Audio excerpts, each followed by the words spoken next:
Are you a business owner? Or are you working in a closely held family business and advise with the business owner? Has the business planned for a sudden death? I always ask, do you have a catastrophic business plan in place? This question oftentimes generates answers that aren't at all that favorable. A few years ago, the owner of a family business died in a race car accident.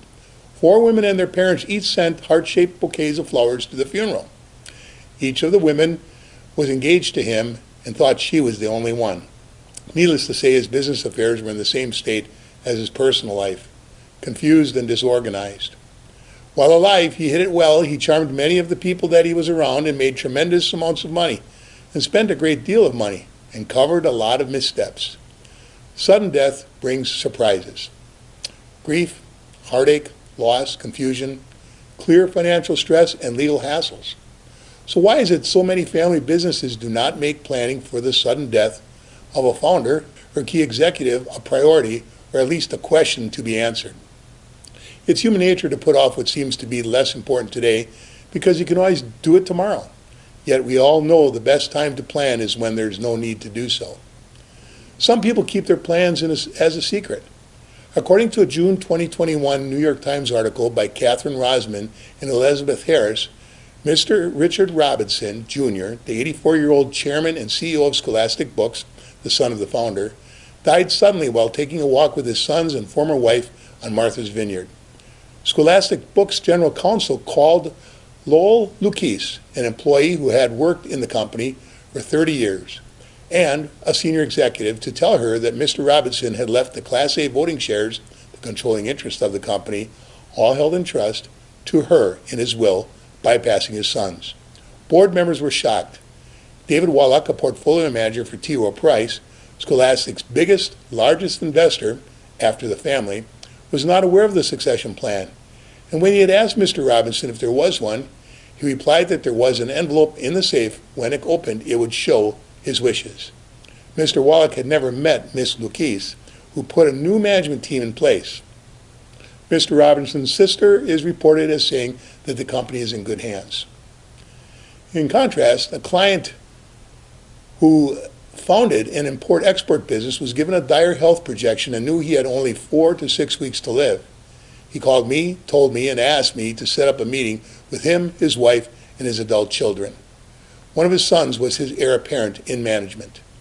At that meeting, he told all of us that he knew he would not live much longer. He knew that he did not have time to teach his son all he would need to continue to run the business the way he ran it. He explained to all of them that because of the planning he had done, putting a $10 million life insurance policy in place for his wife and the family's benefits, his wife and their mother's financial future would not depend on the success of the business. With that in mind, he wanted his son to know that he should not fight any ghost discussions they had along the way. Rather, it was his son's decision to run the business, to sell the business, or shrink the business, and if his son tried and did not succeed, neither the son nor any family member should consider it to be a failure. Everyone in the room cried. He died a month later, and his son ran and continues to run a contracted version of the business. These compelling stories are from attorney Patricia Anino, Esquire. She's an educational resource to us at the Nautilus Group and has been a phenomenal speaker, generating a lot of great input to us as financial professionals. She's a partner at Ryman PC in the Trust and Estates Group. She's nationally recognized as an authority in estate planning and taxation. She has over 30 years of this type of work, and her stories are compelling, and we all can have these types of stories, and maybe you can even relate to some of them. Here at Action Financial Strategies, we try to do exactly what attorney Patricia Nino talks about. We encourage you to take action, as our name implies. The bottom line is that everyone needs to realize that planning does matter. The process of planning for the sudden death of a founder has legal, financial, tax, business, operational, and psychological ramifications for all stakeholders. The consequences of a sudden death are not transitory. It can last for years. The grieving process takes time. The decision process will be impaired. Failure to plan has consequences. Banks and financial institutions may become spooked. The business may be sold at less than an advantageous price. Conflict may take place among owners as to future plans and goals. Family business advisors should do all they can to motivate the family to do this planning. Let's look at 7 key components for an effective catastrophic plan as recommended by Attorney Anino. Number 1, a clear operational succession plan. This should include an understanding of which candidates are the best suited to fill the leadership void. In all likelihood, this will include internal and external candidates. Since this will constantly change, the succession plan should be reviewed and revised at least annually. Number 2, a short-term and a long-term plan. A short-term plan should include how to handle the announcement of the death, media management, and understanding of the immediate pressure points, bank loans, financing, debt management, cash flow issues, and check signing authority. It may be prudent to meet with key customers and investors to inform them the planning process so they do not feel excluded. The long-term plan should include reviews of the management team and any staffing changes. Number 3, proper and up-to-date estate planning, including the basic documents such as will, trust, disability and life insurance, buyout agreements, up-to-date valuations of the entities, and an understanding of the debt services. Number 4, a coordination of estate planning with the corporate planning. Frequently there's a disconnect between the two as different advisors with different skill sets are working on the separate pieces of the puzzle.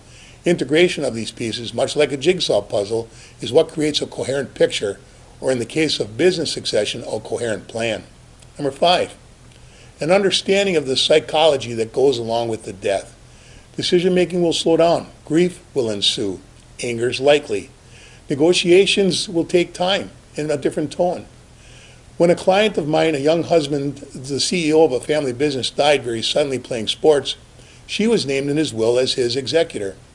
He was not the sole owner of the business, and negotiated commenced over the next year.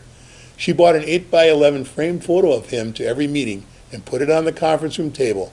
It was a poignant reminder to his brothers of his presence and importance.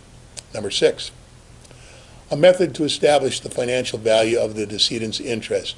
This is important from a tax point of view. It's important if the decedent was not the sole owner and his/her estate is obligated to sell the interest. It's also important as part of the overall analysis of whether to maintain, sell, shrink, or split. And finally, number 7, a focus on the legacy of the decedent and the preparation of a statement to be used post-death about the values of the decedent and the business and what it stands for. This helps with the grieving process, and it also helps with the branding and the management of the business. It provides a forum for those connected to the family and to the business to come together and remember the underlying importance of the mission. I want to thank Attorney Anino for this awesome commentary, an article that she recently provided us as members of the Nautilus Group. Closing the door to these open issues, if you will, are key, in having a catastrophic business plan in place needs to be reviewed and updated. This does not take away any of the normal planning that hopefully we all have time to prepare for.